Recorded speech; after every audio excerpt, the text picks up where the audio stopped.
네, 여러분들 제티슨이라는 말 아시나요? 제티슨? 제티슨. 제임스 말고 제티슨 혹시 아시나요?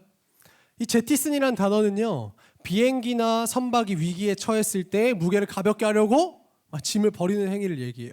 예를 들면 비행기가 항공에 떠다니다가 연료를 위해서 버린다거나, 아니면 배에서 선박이 침몰을 막기 위해 짐을 버리는 것을 제티슨이라고 합니다.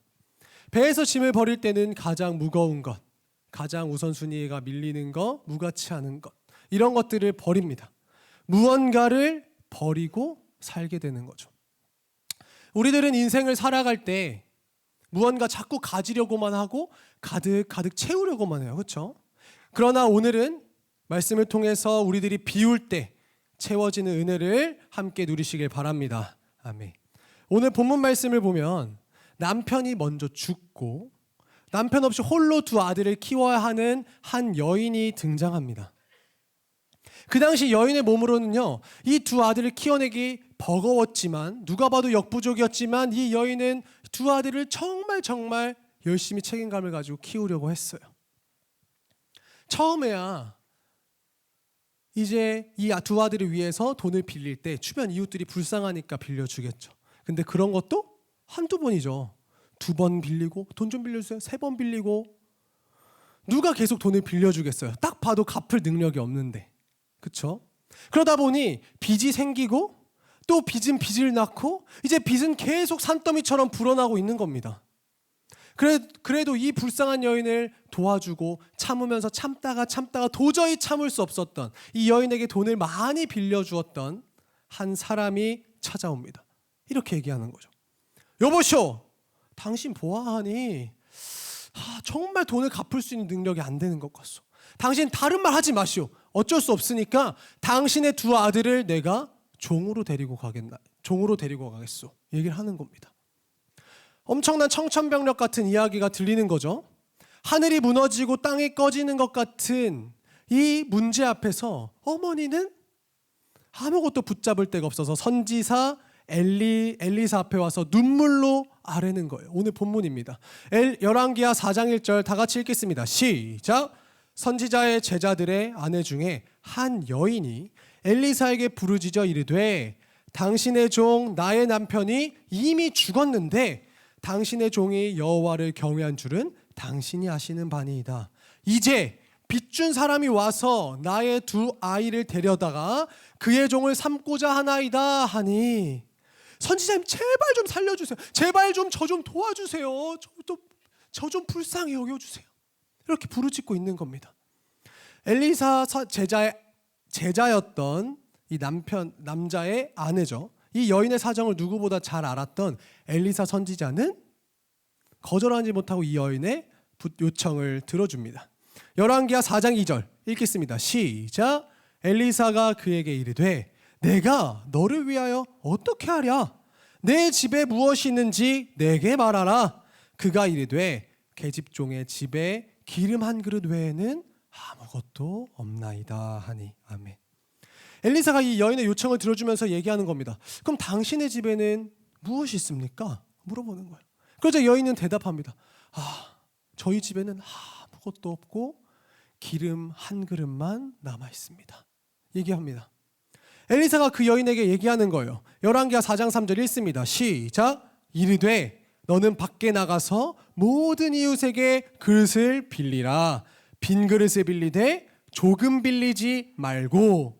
엘리사 얘기합니다. 그렇다면 지금 당장 이웃들에게 가서, 온 동네에 가서 마을 사람들에게 빈 그릇을 빌려오시오. 얘기합니다. 왜 빈 그릇을 빌려오라고 했는지 이 여인은 영문도 모른 채 선지자의 말씀이니까 순종하고 가려고 하는 겁니다. 가려고 이렇게 하는데 선지자가 부르는 거예요. 잠깐. 그냥 가지 마시고 다시 잘 듣고 가시오. 빈 그릇을 조금 빌리지 말고 빈 그릇을 많이 빌려오시오. 이야기하는 겁니다. 그래서 이 이야기를 듣고 바깥에 여인은 나아가서 동네에서 빈 그릇을 빌리려고 간 거예요. 최대한 빌리러 다닙니다. 동네 사람들이 어떻겠어요? 여인이 저 바깥에서 오는 걸 보이잖아요. 근데 지금 어떤 상황이죠?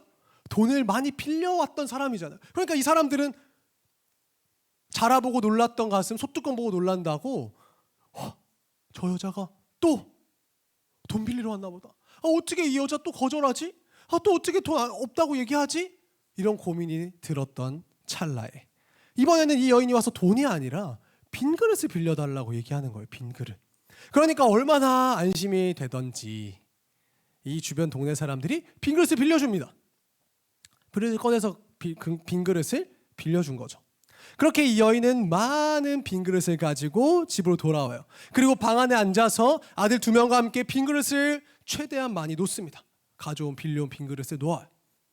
그러자 엘리사 선지자는 집에 와서 담긴 기름 그릇 하나를 가지고 빈 그릇들에 부으라고 얘기합니다. 빈 그릇들에 부으라고 얘기해요. 원래 여러분들 상식적으로 기름병이 있잖아요. 기름 그릇 있잖아요. 이 기름 그릇을 여기 어떤 한 빈 그릇에 부으면 여기 빈 그릇에는 여기 기름 그릇에는 기름이 남아 있어요, 없어요? 없잖아요. 부으면 없어져야 되잖아요. 그렇죠? 그런데 무슨 일인지 오병이어와 같은 일들이 일어나는 거예요. 원래 있던 기름 그릇에서 빈 그릇에 부었는데 여기에 기름이 다 찼어요. 근데 여기에도 그대로 기름이 남아 있는 거예요. 그리고 또 옆에 있는 그릇에다 빈 그릇에 또 부었어요. 근데도 이 그릇에 남아 있고 빈 그릇엔 기름이 찬 거예요. 그렇게 빈 그릇에 계속 기름을 붓습니다. 그렇게 가지고 왔던 빈 그릇이 모두 다 가득 차게 됐어요. 그리고도 원래 그릇에 있던 이 기름도 그대로 있는 놀라운 기적이 일어난 거죠. 이제 마지막 그릇에 기름이 다 차고 나니까 더 이상 그릇이 없냐고 물어봅니다. 그릇을 더 가져오라고 해요. 애야, 빈 그릇 좀 더 가져와 봐. 얘기를 하는 거예요. 그러니까 이 아이가 얘기합니다. 엄마, 그릇 다 찼어요. 이제 빈 그릇이 없어요. 그렇게 더 이상 빌려온 빈 그릇이 없자 신기하게도 기름이 딱 멈춥니다. 다 같이 열왕기하 4장 6절 읽겠습니다. 시작. 그릇에 다 찬지라 여인이 아들에게 이르되 또 그릇을 내게로 가져오라 하니 아들이 이르되 다른 그릇이 없나이다 하니 기름이 곧 그쳤더라. 아멘. 엘리사는 이제 명합니다. 됐다. 이제 그 기름을 가지고 가서 동네로 나가서 팔아서 그것을 가지고 빚을 갚고 가족과 함께 생활하면 된다. 이야기하는 거예요. 그래서 기름을 가지고 팔았더니 이 기름이 얼마나 좋은지 산더미 같은 빚을 다 갚고 두 아들이 먹고 살기에 넉넉한 생활비가 채워지는 골방의 기적이 일어났습니다. 사랑하는 중등부 여러분, 2024년 첫 주가 흘러가고 있습니다. 2024년 여러분들의 삶 가운데 여러분들의 빈 그릇이 채워지는 복이 있기를 바랍니다. 여러분들의 지혜의 그릇이 채워지길 바라요. 육신의 그릇이 채워짐으로 여러분들이 건강하길 바랍니다. 무엇보다 여러분들의 영적인 그릇이 채워져서 하나님과 함께 동행하는 그 복을 누리시기를 바랍니다. 오늘은 이 과부의 골방에서 일어난 기적이 여러분들에게도 일어나기 위하여 채워짐의 원리에 대해서 함께 알아보려고 해요. 잘 들으시고 여러분들도 2024년에는 여러분들의 빈 그릇이 가득 채워지길 바랍니다. 아멘. 채워짐의 원리 첫 번째, 비워야 채워지는 원리입니다. 비워야 채워지는 원리. 엘리사 선지자는 과부에게 무슨 그릇을 빌려오라 그랬나요? 무슨 그릇? 빈 그릇을 가지고 오라고 했단 말이에요. 남의 집에 가서 가득 찬 그릇을 가져와라 이게 아니라 비어있는 그릇을 가지고 오라고 했습니다. 왜냐하면 다른 엉뚱한 것들이 채워져 있는 거 다시 비워내고 채우는 게 번거로움 만들지 말고 빈 그릇만 빌려오라고 이야기합니다. 사랑하는 중등부 여러분, 우리의 그릇이 비워져 있지 않으면 하나님이 채워주시고 싶은 좋은 것으로 절대 채울 수가 없다는 거예요. 하나님이 억지로 비워내실 때가 있고 우리가 자원해서 비워낼 때가 있는데 어쨌든 중요한 건 비워내고 나서야 하나님께서는 채워주시는 것을 온전히 우리들이 받을 수 있습니다. 이 원리를 아는 사람은요, 억지로라도 비우게 되는 거예요. 늘 쌓고만 살지 않는 거예요. 늘 조급하지 않은 거예요. 늘 움켜쥐고 살고 있지 않아요. 잃어버릴까 봐 두려워하고 살지도 않습니다. 조금만 가져도 너무 많이 가졌나? 의도적으로 다시 빈 그릇으로 만듭니다. 하나님께서는 이 여인에게 이 땅 어디에서도 만날 수 없는 하나님의 손에 좋은 기름을 채우고 싶으셔서 빈 그릇을 빌려오라고 하신 거예요. 빈 그릇. 남의 집 기름을 빌려오라고 하시지 않고 내가 채워주는 그릇이 있으니, 기름이 있으니 빈 그릇을 가져오라. 하나님이 채워주시는 것은요, 세상에서는 얻을 수 없는 것이기 때문이에요. 그런데도 우리는 자꾸 쌓아야지, 채워야지. 돈 많이 쌓아놓고 살면 너무 든든할 것 같죠. 물론 처음엔 든든하겠죠. 그런데 많이 쌓이면 이것도 나중에 근심거리가 됩니다. 돈도 많아도 근심거리. 뭐든지 많으면 근심거리가 됩니다. 늘 우리는 의도적으로 하나님께서 비우시기 전에 자발적으로 내가 비우면서 하나님께 이런 찬양을 올려드려야 됩니다. 오 주님 채우소서, 나의 잔은 높이 듭니다. 하늘 양식 내게 채워주소서, 넘치도록 채워주소서. 이렇게 우리는 찬양을 할 수 있어야 돼요. 그리하면 하나님께서 세상이 줄 수 없는 그 하나님의 은혜와 평강을 우리들의 빈 그릇 가운데 가득 채워주실 것입니다. 이것이 바로 채워짐의 첫 번째 원리, 비워야 채워지는 원리예요. 다 같이 따라해 보겠습니다. 비워야 채워집니다. 옆에 친구들과도 한번 얘기해 줍시다. 친구야, 비워야 채워진대. 옆에 친구들에게도, 옆에 이번 반대쪽에도 친구야, 비워야 채워진대. 비워야 채워지는 원리입니다. 채워짐의 원리 두 번째, 기름이 아니라 그릇이 중요하다는 원리예요. 그릇. 오늘 본문을 보잖아요. 그릇은 많이 남았는데 기름이 떨어졌다는 얘기는 어디도 나오지 않아요. 기름이 떨어졌다는 구절은 한 구절도 없고 그릇이 다 되었다는 구절이 나옵니다. 다 같이 열왕기하 4장 6절 읽습니다. 시작. 그릇이 다 찬지라.